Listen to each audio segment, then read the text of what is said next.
Teammate Justin Allgaier giving it a look. Keselowski doesn't want to give it up, though. Look at Keselowski hanging it out on the outside. Tough situation for Carl Edwards when you drive underneath a car and then there's one in your mirror. Justin Allgaier can complicate matters. If he gets really close to you, you lose the back of your car, and of course he's underneath Brad Keselowski. Yeah.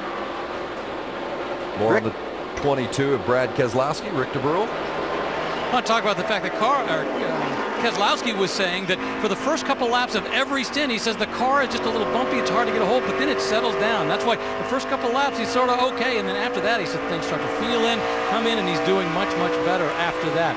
As for Carl Edwards, well, you can see he's got a chase on his hands.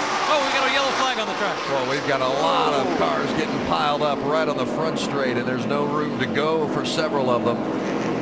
Stenhouse is involved in that, the 6, the 10 of Wimmer. There's literally no way through this.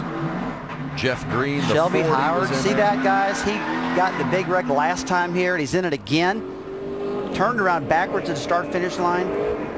What is it about the straightaways that they keep wrecking in? Sean Case, the 39. There's Brendan Gaughan. But I think this all started back toward the exit of 4. And most of them got swept into it, but they were racing hard. I mean, we saw a lot of 3-wide racing here on every one of these restarts.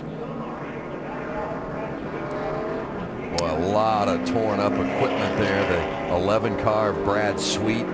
Want to see those as well. Want to see those window nets go down. Make sure everybody's okay. Yeah, look at Brad Sweet's right front completely locked up. I don't know what's causing that, but these cars are torn to smithereens. Big fire, Ricky Stenhouse. 6 car. Shut that off. He's got a oil line or something busted, so he doesn't need to refire it. That's Scott Wimmer walking away from his car.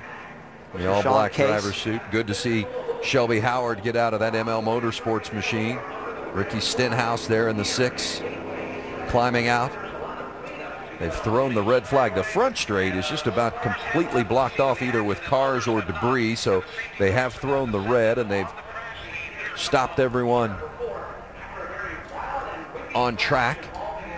On the backstretch, 10 cars involved in this one. Let's take a look at this replay and try to find out what happened here. There it is, off turn 4. 10 car.